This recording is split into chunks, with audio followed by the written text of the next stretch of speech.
So welcome back to Third Age Reforged, to a battle replay on Hobbiton, and the first in a series that I'm going to be bulk recording today because I fear that my voice will abandon me within the week.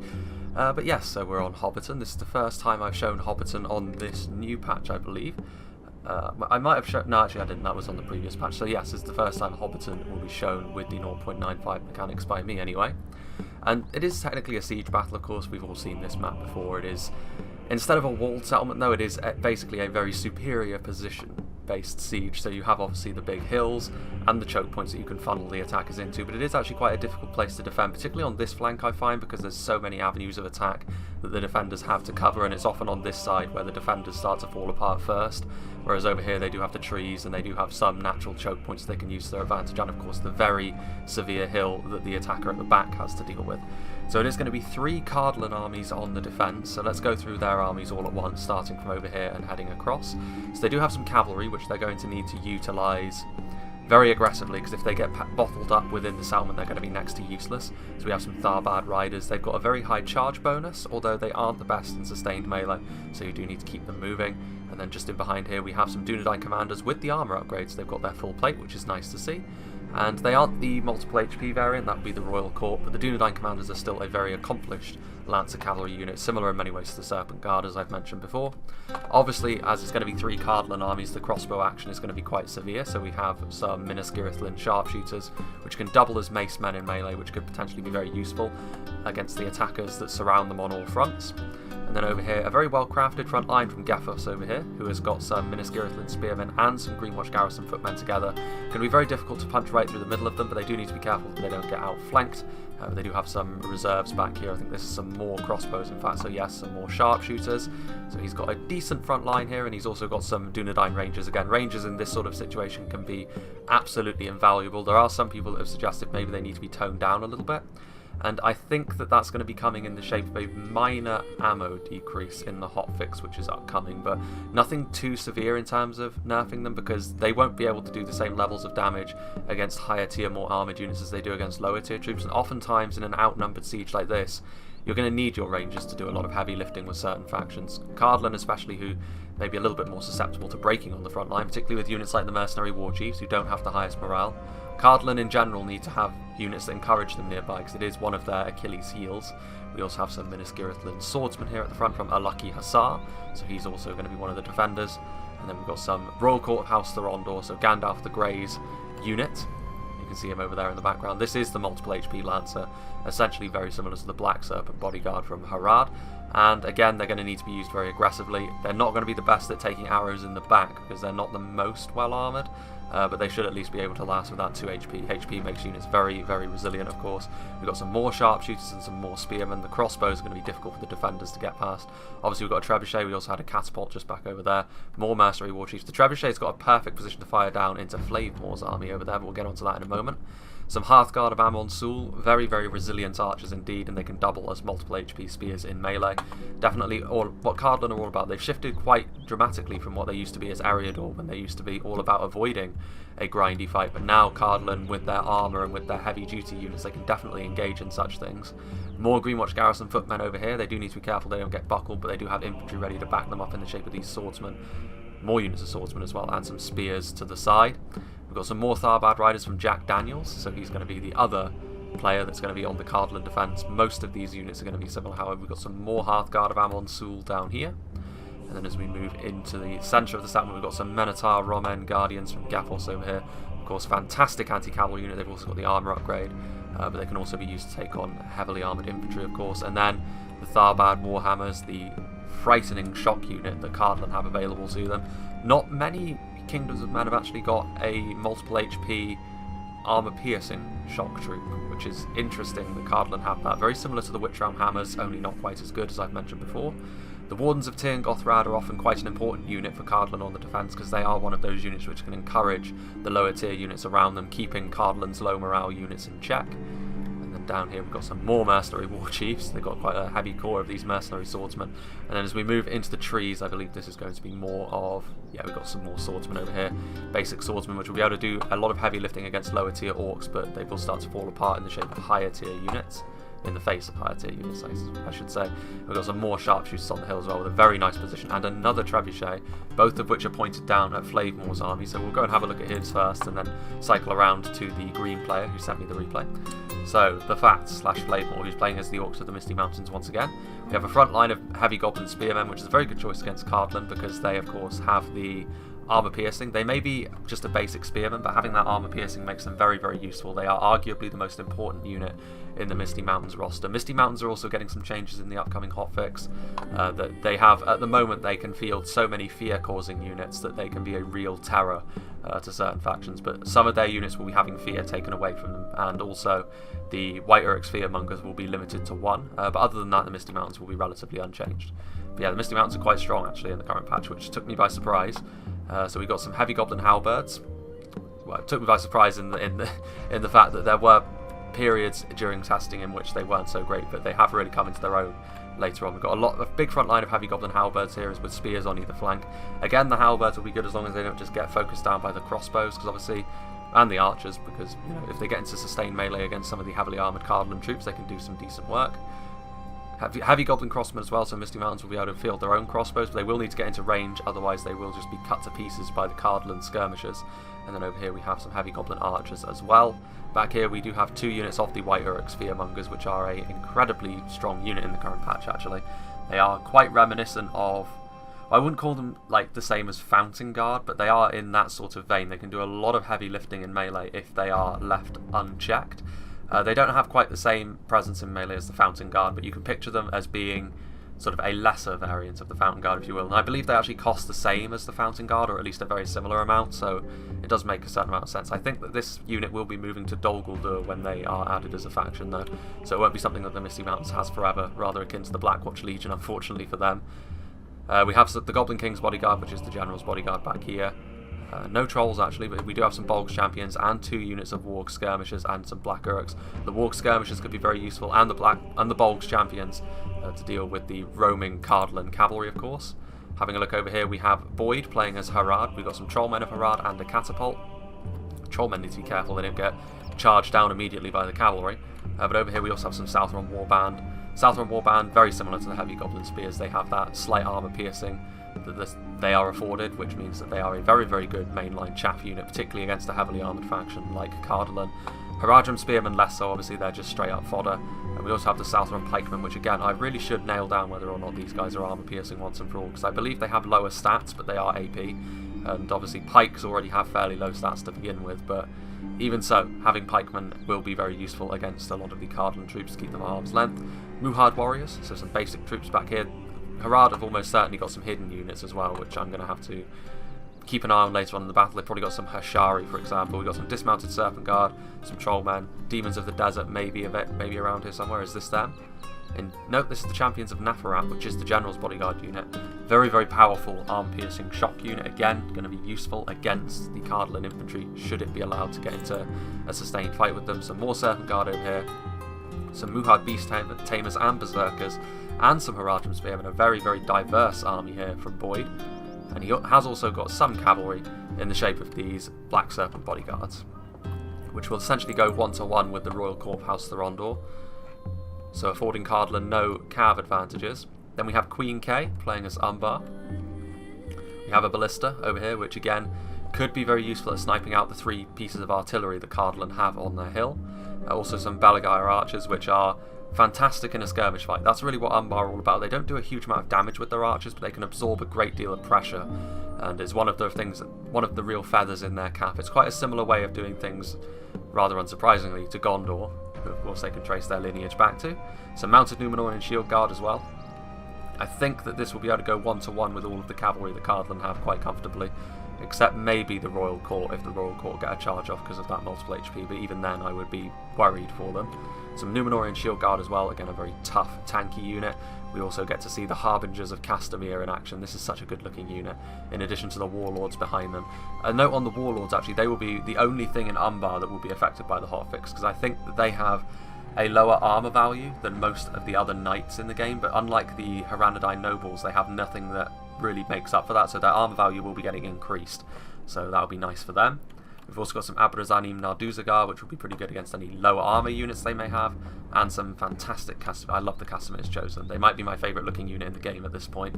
Really, really good unit as well. Very, very strong. Similar in many ways to the Guardians of Khan Doom in terms of what you can expect them to do. And then back here, looks like a very small army. He probably has some hidden units as well though. But this is, you know, it's not a bad choice to have an elite attacker as well to really act as the finishing blow. We also have some Corsair Savages as well. And then finally, the green army, which is who sent me the replay, which is Destroyer 220998, who is playing as Rudauer, of course, and his general is in a unit of the Haranadine Nobles, so another knight unit. So the cavalry advantage is definitely for the attackers, I believe, unless there's some very tricksy play from the fast-moving Cardinal Lancers. Some Forodrum Javelins hidden here, and the Etenmore's Troll Hunters. In terms of missile damage, I believe they are all very similar, but the Forodrum Javelins are a shock unit in melee, and the Etenmore's Troll Hunters are heavily armoured spearmen in melee, so two different types of units in melee here. We will actually get to see the Angmar's Enslavers as well, which is a unit you don't see an awful lot of, because they are very expensive, and often people will go for the Haranadine Nobles instead. But Destroyer has gone for a bold move in taking both here, which will be interesting to see. Very good armor-piercing damage on them as well as on these Black Waltz again, similar to the Uruk-hai Berserkers. And then at the front he has a lot of these Rudau Marksmen, which, you know, they have 3 quivers, which means I believe they have the highest amount of ammunition of any archer in the game, which is their unique selling point, I suppose. But other than that, they are just a very, very average archer unit, I would say. In fact, they might even be slightly below average, considering that Rudauer's archers are very easily picked apart from range. And then back here we have a full line of the Rudauer Swordsman. Obviously this is going to be a unit you're going to see quite a lot of as Rudauer, simply because they're nothing too special, but they will at least give you a front line that isn't terrible. And then we've also got a couple of units of Haranadine Pikemen. I really like them. Having a tankier pike is quite important in certain situations. Although the crossbows will punch right through their shield value, the enemy archers may have a little bit more trouble. We've got some Mercenary War Chiefs. A unit I haven't seen an awful lot thus far, are the Rudauer Axemen, and that is because they're so easy to kill at range. But they do have a very high attack value, so maybe we'll see them do some good damage here. And then finally at the back here, looks like we've got some Haranadine Berserkers. Indeed we do.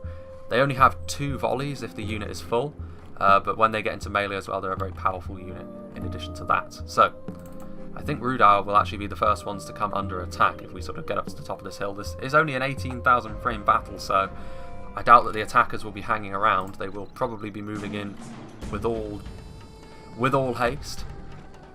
You can actually see that these Dunedain Rangers are already firing into the Rudauer front line, so Rudauer are going to need to get a move on. And that is... So the trebuchets are firing, although this trebuchet looks like it's shifting position. There's also a ballista up here, so Jack Daniels has brought 2 artillery pieces. That's bold. They're going to need to start firing them very quickly. In fact, if I were them, I would just try and target down Flavemore's army. He's got a lot of infantry, which could be very devastating against Cardlin's front line. These crossbows are not firing just yet, but the Rangers are. Interestingly enough, Rudauer are just waiting, just biding their time. Oh my. As a matter of fact, the trebuchet is actually targeting down Umbar, which is not a bad idea because Umbar have got the most elite army, but I can't help but feel as though the numbers of the Misty Mountains and just the position they're in makes them too prime a target to pass up. Meanwhile, we have a look over here. Indeed, the Trollmen did get charged by the Tharbad Riders and were almost completely flattened. There's only 7 of them left, and there's also the Dunedain Commanders over here, so Jack Daniels being very aggressive with his cavalry, which Cardlin need to be. I'm a little bit sad I missed that charge actually, but the catapult is also completely dead. So again, this is the problem you have. Putting the Trollmen in front of the catapult isn't going to defend it from a charge. And in particular, if you look over here, the Hashari Stalkers are now another very good target for the Tharbad Riders to go after, and the Tharbad Riders have got a lethal charge. It's really one of the things that you really do need to keep in mind with the Tharbad Riders. Like a lot of Cardlin units, however, they do have quite a low morale score, so around the Haradrim units they will rout. The Dunedain Commanders will stick in melee a little longer. There's also the Trebuchet coming in down onto Boyd, but the Tharbad Riders have already more than paid for themselves. Some of them should escape. In fact, they've already returned from... Well, some of them have. They'll return, though, because they'll go back to the town centre. And we also have another charge coming in from the Dunedain Commanders. In fact, let's just slow things up a little bit. So yeah, some decent charges here. The Cardlin Cavalry is already... Those Tharbad Riders have certainly already paid for themselves, getting rid of a decent amount of Hashari Stalkers and some artillery. Some combat sounds coming from here, but it doesn't look like anyone is currently on hand. So the Tharbad Riders have returned from routing. They're still at the top of the hill. How's Flavemore getting on? a downhill charge from the Dunedain commanders into the heavy goblin spears. Now, the spears from the front, they will take some losses, of course, but I would also suggest that, you know, the Dunedain commanders, there are better targets to go after, especially seeing as you have the heavy goblin crossbowmen back here, which will be able to get some nasty shots, particularly considering the angle that the hill is giving the crossbowmen. So they need to be careful with getting a little bit overzealous, and you can see the Dunedain commanders are shaken as a result of being in the face of the Misty Mountains. Meanwhile, over here, what have we over here? All the Royal Court of House Thorondor is being caught by Snaga skirmishers, by the Bolgs champions, and by crossbowmen. They can't really afford to use a unit this important this early on. Very unfortunate thus far. So the cavalry has kind of been equal parts good and bad at this point in time. What is going on over here? So you see that Harad are now advancing. You see the Southron Warbounder over here. The Black Serpents are chasing the Tharbad Riders. Although honestly the Tharbad Riders might be able to, if they could surround these Black Serpent bodyguards with a charge, things might go their way. The Ballista is firing across the lake, right along the line as well of these spears and these pikes. A very good position that Queen K has managed to take up with that artillery piece. Dunedain commanders are back within the walls. We have a look over here. The front line of spears and pikes should hold for the time being. The Serpent Guard are a good unit, but the Haradrim Spearmen, of course, don't really stand much of a chance in melee against heavily armoured, more well-trained units than themselves. But Boyd does have a great amount of troops coming forward, and it's not just Serpent Guard. There's also another unit of Trollmen, and there's also armour-piercing Spearmen in there. So Cardland will need to reinforce this line. They do have crossbows and rangers up on this hill, which will do a huge amount of damage to the Haradrim forces on the approach. What's going on with the cavalry up here? The Tharbad Riders are retreating. The Black Serpents are still trying to make up their mind what to do.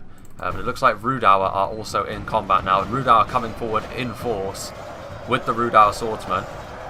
These Rudauer marksmen, I don't think they're out of ammo, but they are caught in melee. And that is an artillery hit as well from the Trebuchet on top of the hill, trying to focus down into these blobs from Rudauer, which is a worthwhile target, it must be said. But the Hranadine pikemen are also getting up front, and a grazing hit there at best. The Hranadine pikemen will really help swing this frontline fight in favour of Rudauer, because there are so many of the Rudauer forces here. What is going on over here? See the Tharbad Riders trying to get in behind Rudauer, which is not a bad idea. We've got the Hranadine Berserkers as well. Now the Axemen and the Mercenary War Chiefs from Rudauer, very, very vulnerable to missile fire like this. And unsurprisingly, the Rangers are making a target of them. Just sort of trying to shift around the battlefield, keeping close tabs on everything. We've got the Black Waltz over here. We've got the Crossbow Corsairs as well. So Umbar have brought their Corsairs. Or the crossbows, I should say. Now, I think actually it'll probably be a good idea if we go back up to 1 speed in just a second here, as we get onto this front line here, which is where the majority of the fight is happening at the moment. So we can see that the Muhad warriors are also coming up. I'm actually a little bit surprised that Boyd isn't trying to actively path their way around the pikes and the spears. But you can see that over here, the Thieves of Tharbad have revealed themselves, so a hidden unit. They actually count as assassins, I believe, in a similar vein to the Dragon's Wrath Guildsmen. They aren't quite as elite as that, and they don't have a projectile attack. But they are still very accomplished in melee, and against the likes of just low-tier Haradrim spears, the Thieves of Tharbad should rip their way through them. Meanwhile, let's have a look over here. Cardland have actually advanced down the hill, which is bold going into these Misty Mountains forces, particularly with the White Uruk Spearmongers here at the front. I can't help but feel like that might be a little bit of a mistake as the battle goes on. The White Uruks are a real powerhouse in melee. Admittedly, they're not against armoured units here, which is where the majority of their expertise lies, but it won't matter too much here, because now that Cardland have moved forward, gaps are going to start to appear in their line, and the Orcs of the Misty Mountains are going to be able to take advantage of that better than most, I feel. And we also have the Trebuchet still firing across the lake into Queen K's army, the Umbarim. But some of these Misty Mountains forces are a little bit isolated. The Warg Skirmishers as well, they can be focused down by the archers and the crossbows that Cardland have got on top of this hill. But back here things are looking a little bit desperate for Cardland in places. Over here especially, I would say, they're probably not in the best of positions. Heavy Goblin Halberdiers as well. If you have a look over here, the Black Uruks of the Mountains, in exactly the kind of fight they want to be in against Minas Skirithlin's Spearmen. Spearmen are designed to hold, but against shock troops like that, they're going to really struggle. Mercenary war chiefs, maybe if they can get in behind the Black Uruks, things will start to go a little bit better. We have a look here on the top, Cardland sort of shifting their lines a little bit, because Rudauer, with their inexorable advance forward, if we have a look back there though, we do see some Tharbad cavalry rolling forth, and they are actually going to get into the Rudauer marksmen, shut them down for a little bit. Although I would suggest that maybe you want to recharge the infantry. Rudauer are not known for their high morale either. Tharbad moving in. As we can see over here, the Umbar are getting their skirmishers into position, squeezing in on Cardland's rear lines, getting some nice hits off onto the mercenary war chiefs, and there's going to be crossbow bolts flying in there as well. So we have a look over here. The Corsair Savages, I think, are the only Umbar infantry unit that have been committed thus far. They are AP, however, and they have managed to sort of force back some of the Cardland infantry units. There are Dunedain captains in close proximity, however, which would make short work of Corsair Savages. But with the missile support, I don't know. Careful play from Umbar thus far. What's going on the Haradrim line, actually?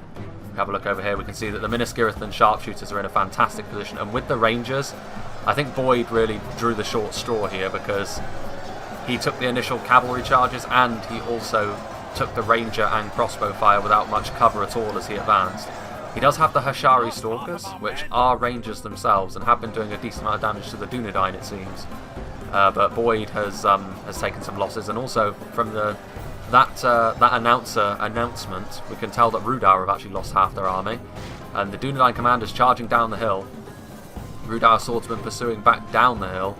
It's a bit of a disjointed line, and in fact the advance of Rudauer has been halted, possibly by the ranged fire more than anything else, because it was a very aggressive push by Destroyer, but ultimately with the cavalry in behind his lines, several of his infantry units are now fleeing for the hills, and the Rudauer swordsmen, they have managed to sort of catch this cavalry, but a lot of their infantry looks like they're gone.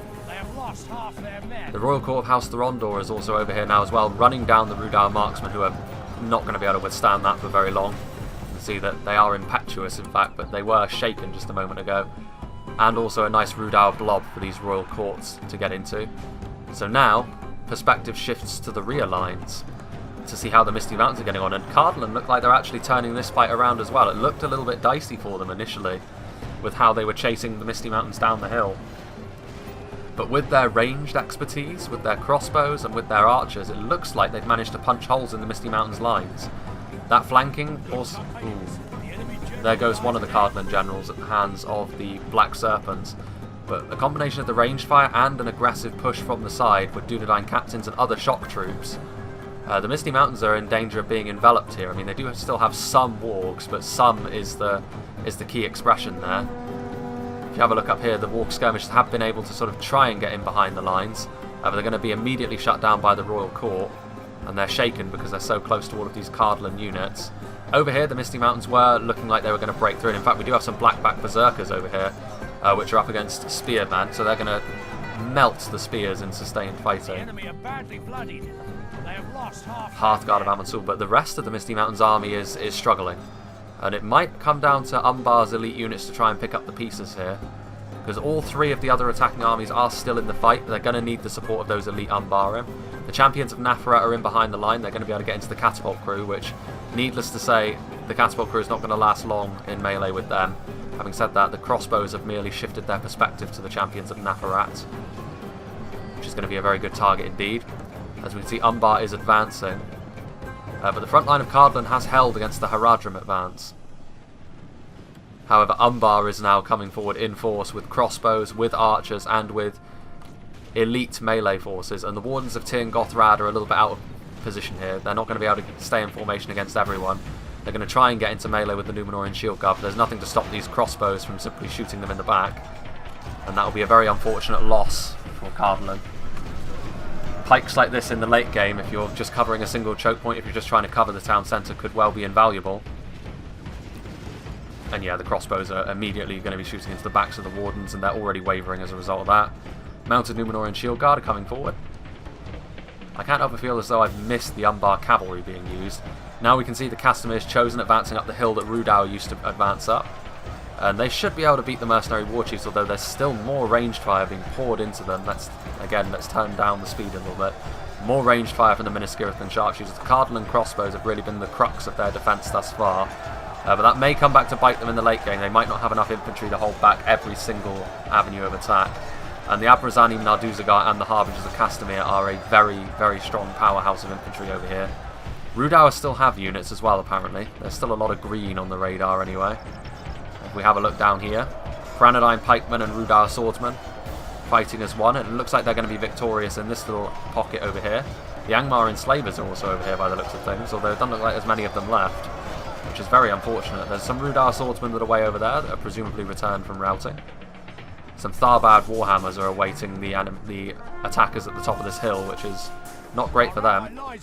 There goes the Haradrim General. At the hands of Dunedain captains, though, so there's no shame in that. And that is, in fact, over here. Champions of Natharat have been utterly surrounded and destroyed at this point. How are the Blackbacks getting along? Not fantastically. They have been... Looks like they've been saturated. Hearthguard of Amon-Sul and more infantry units were committed. Some mercenary war chiefs as well. Have Cardland chased the Misty Mountains too far, though? Can the Misty Mountains make them pay for chasing them this far? Oh, there goes the Misty Mountains General. That's not a good start to that. But the Tharbad Warhammers are down here, which the Misty Mountains are going to struggle with. You know, the Black Uruks are not going to be able to hold them back. There are some heavy Goblin crossbowmen, though. The crossbowmen could make quick work of the Tharbad Warhammers and the Dunedain captains, although a lot of these units are starting to rout. The Goblins are losing stomach for the fight back here. Impressive charge down the hill, I have to say. I would have been more tempted to try and use artillery to attack Flavemore's army, but they pushed down the hill and they were successful where I thought they would struggle a little bit. I thought the wargs would be maybe a little bit too much for them to deal with. Meanwhile, the Warlords of Umbar have advanced into the settlement and they are now well, I say recharging, they're charging into the Cardland skirmishers, which is definitely a worthwhile use of their time, because if they can shut down a lot of the skirmishers, Umbar's infantry should be enough to carry the day.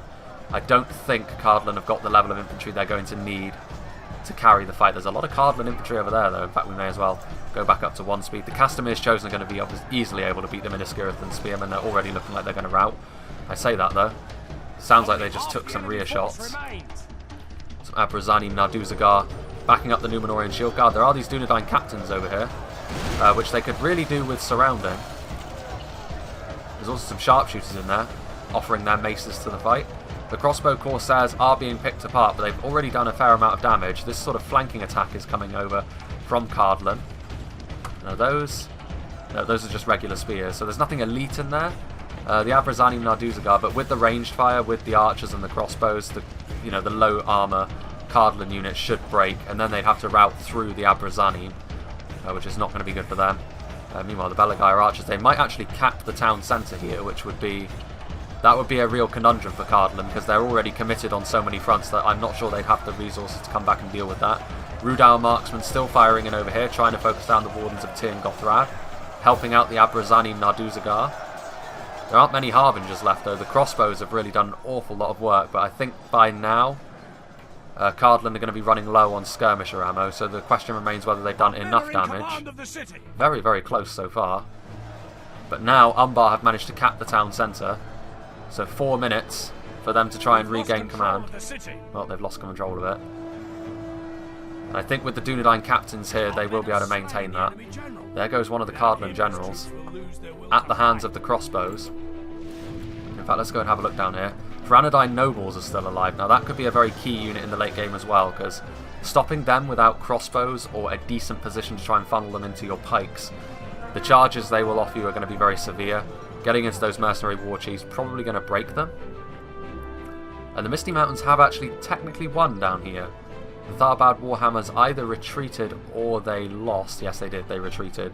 Probably wise with the crossbows around. And all of this Cardland infantry is probably now going to converge on the town centre and try and hold off the advance of Umbar.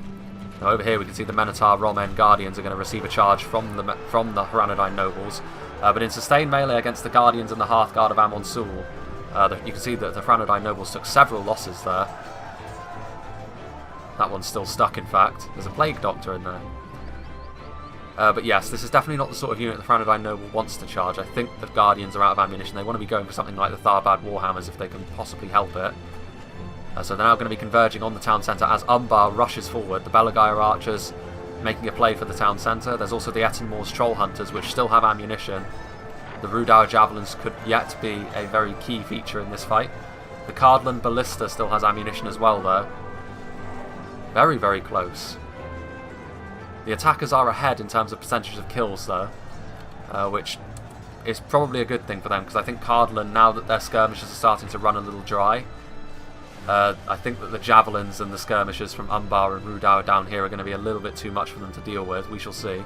And there are the Angmar's enslavers. In fact, they are still alive. They do still have a decent amount of elite infantry. There's also Corsair Blackguards. They took a direct catapult hit there, but probably not to the extent that's going to break them.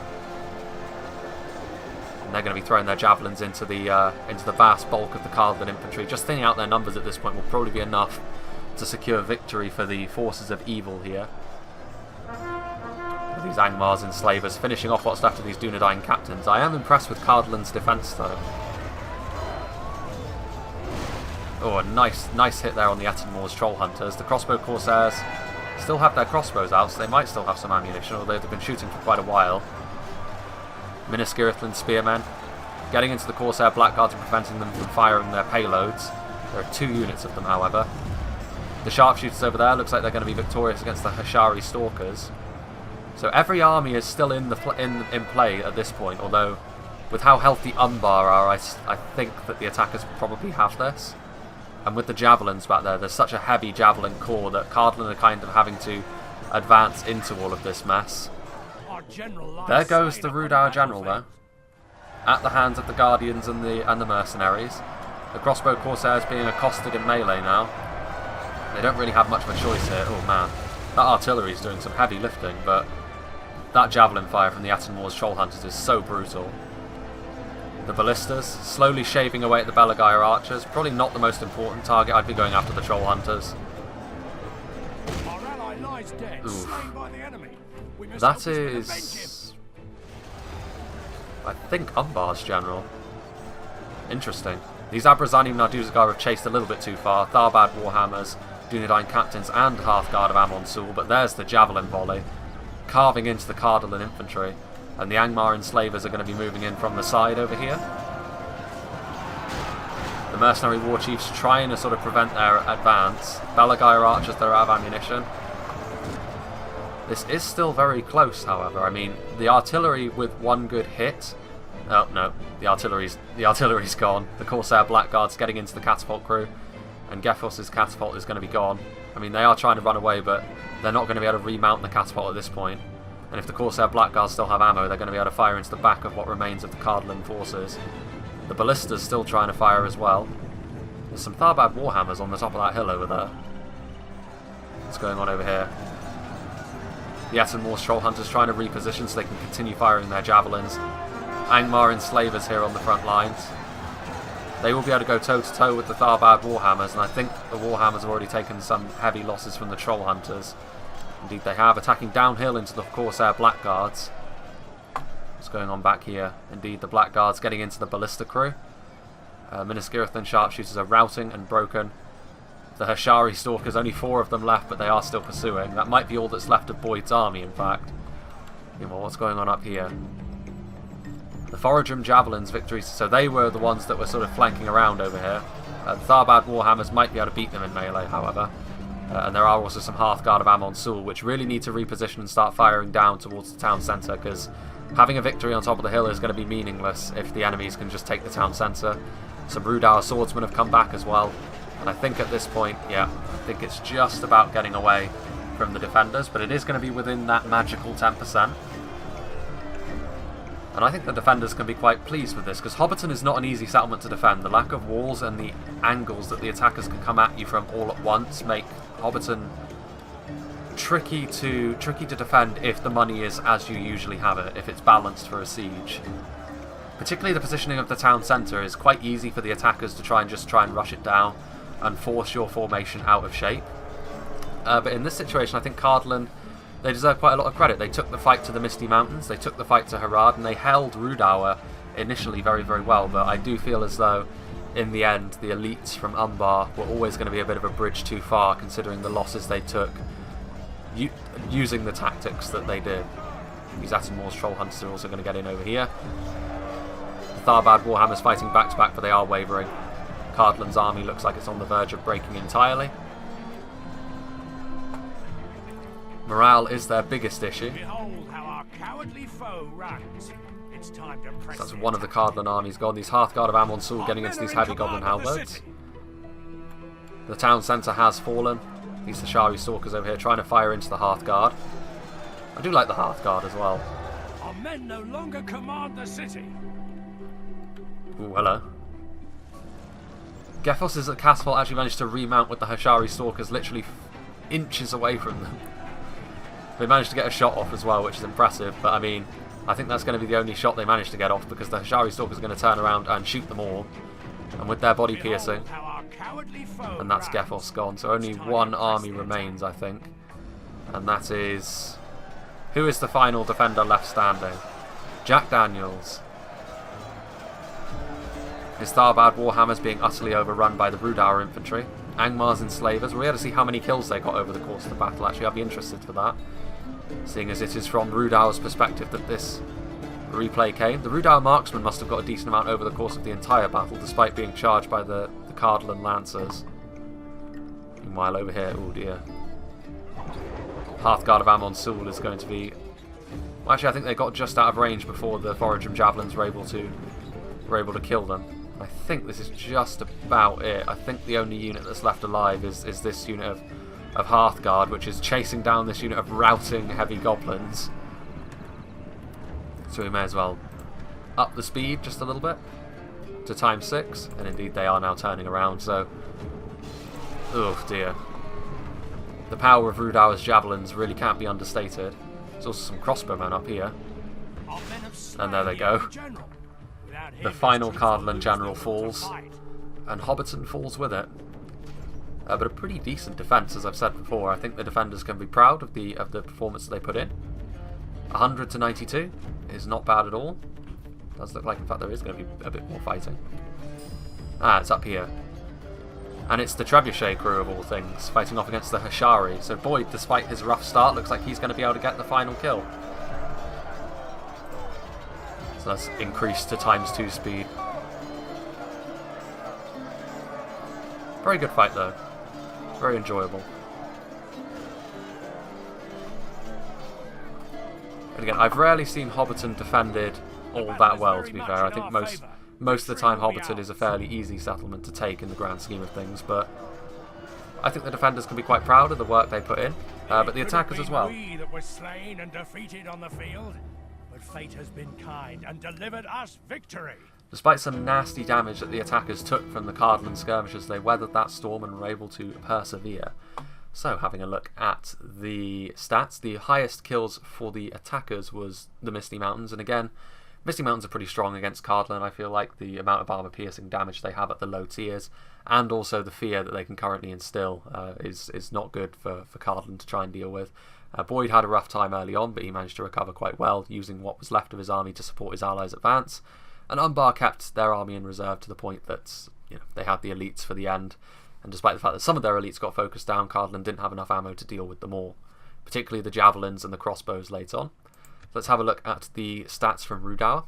The Blackwald's getting a lot of kills, 113, that's not bad at all. Only 86 from the Angmars Enslavers, which is interesting, although I suppose they were committed late on. Ranadine Nobles getting some decent charges off before being poked to death by the Minotaur, Romen, Guardians. And yeah, Mercenary War Chiefs was 0, Rudauer Swordsman 1, yeah. Rudauer had to advance up a hill into Cardland crossbows and rangers. That's definitely not the sort of thing they like to do. But I think Destroyer did a decent job regardless, and in the end his Ettenmoor's Troll Hunters were one of the things that were able to secure victory alongside the Corsair Blackguards. So yeah, I hope you enjoyed this Siege of Hobbiton, and I hope you will join me for whatever is next.